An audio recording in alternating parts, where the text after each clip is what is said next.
Hey, welcome. In this explainer, we're going to tackle one of the biggest questions there is, and we're going to do it by looking at one of the oldest texts out there. We're talking about our fundamental identity, our original blueprint, right from the book of Genesis. Who am I? Really, it's the question, isn't it? The one that drives so much of what we do. What actually defines me? What's my purpose here? It's this huge, universal search for meaning, and honestly, it can feel pretty overwhelming sometimes. All right, let's just dive right in. In our world today, that search for identity, man, it often feels like this high-pressure performance, right? We're constantly looking everywhere for the answers, trying to just piece together a sense of who we are from everything and everyone around us. And this really gets at that push and pull we all feel, doesn't it? So much of the time, our identity just becomes a reaction to something else. We're either trying to live up to what our parents expect or what society says is important. Chasing the career, the money, the status. Or we're doing the exact opposite. We're actively rebelling against all of that. Either way, we end up defining ourselves by what we're running towards or what we're running away from.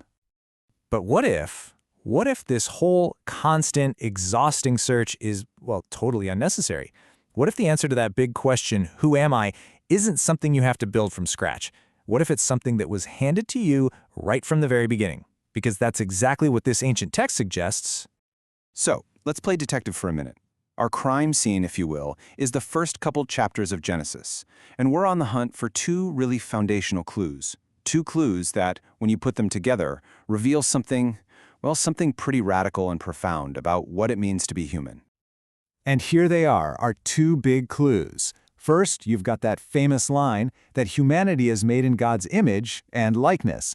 Okay, but what does that actually mean? And second, we have the description of Adam's job in the Garden of Eden, to work it and take care of it. Sounds pretty straightforward, right? Like a gardener. But as we're about to see, the original language here has some serious hidden depth. Okay, let's tackle clue number one first, this whole image thing. This one little word, it's the key. It unlocks a kind of status that, honestly, most of us would probably never even dare to claim for ourselves. See, back in the ancient Near East, the word image wasn't this vague, abstract idea. Nope, it meant something physical, something you could see and touch. Basically, a statue. Think about it. When a king conquered a new territory, what did he do? He'd put up a statue of himself. And that statue, his image, was a clear message to everyone. This land is mine. I am in charge here. My authority is present. So here's the kicker. When Genesis says that we are made in God's image, it's basically saying we are God's living statues walking around on earth. We are supposed to be the visible, physical representatives of His authority, His presence. And the most radical part, this wasn't just for kings or priests or some special elite. It was for everyone, every single human, man, woman, everybody. And you see this idea echoed in other parts of the text too. It's really cool. In Psalm 8, the writer is reflecting on this very idea from Genesis, and he says that humanity has been crowned with glory and honor. That is 100% royal language. It just drives home this point that our built-in default identity is one of just immense dignity and, responsibility. All right, so one clue down. Royal representatives. Got it. Now, let's pick up our second clue and see how this all starts to build. Adam's job in the garden. And believe me, this is where things get really interesting. So that phrase, take care of, it turns out that in the original Hebrew, it's incredibly specific. In fact, scholars have pointed out that over 65% of the time, that's more than 2/3, that this exact phrase shows up in the first 5 books of the Bible. It has nothing to do with gardening. It's used to describe the sacred duties of the priests, the Levites, as they served and guarded God's holy presence in the tabernacle. The implication here is just staggering. It means the Garden of Eden wasn't just a workplace. It was basically the first sanctuary, the first temple. And Adam's job?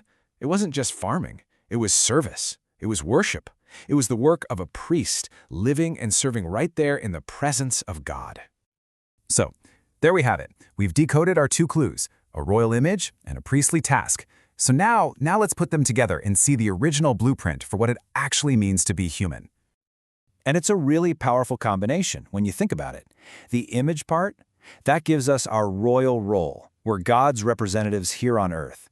And the task part, that gives us our priestly duty, serving in God's sacred space. You put those two together, and what do you get? A single, incredible identity, a royal priesthood.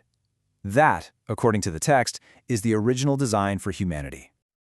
And this is why it's considered such good news. Because this identity, it's not something you have to earn. It's not something you achieve or perform your way into. It's a gift. It's like the factory setting, the original design for every single one of us. It's about who you are, not about what you do. So let's bring this all the way back to that modern identity crisis we talked about. Because if this blueprint is true, well, it changes pretty much everything. Your worth suddenly isn't tied to your job title or how much money you make. It's just there. It's inherent. That gives you a kind of stable identity that can't be rocked by your successes or your failures. It frees you from that exhausting, endless treadmill of comparing yourself to everyone else. And, in Christian thought, this is the exact identity that Jesus came to restore. And that really leaves us with one final thing to chew on. Just think about it for a second. If you truly believed, deep down, that your core identity was a gift of royal and priestly dignity, and that your worth was completely, unshakably secure, how would that change the way you see yourself? How would it change the way you see other people? And how might it change the way you live your life?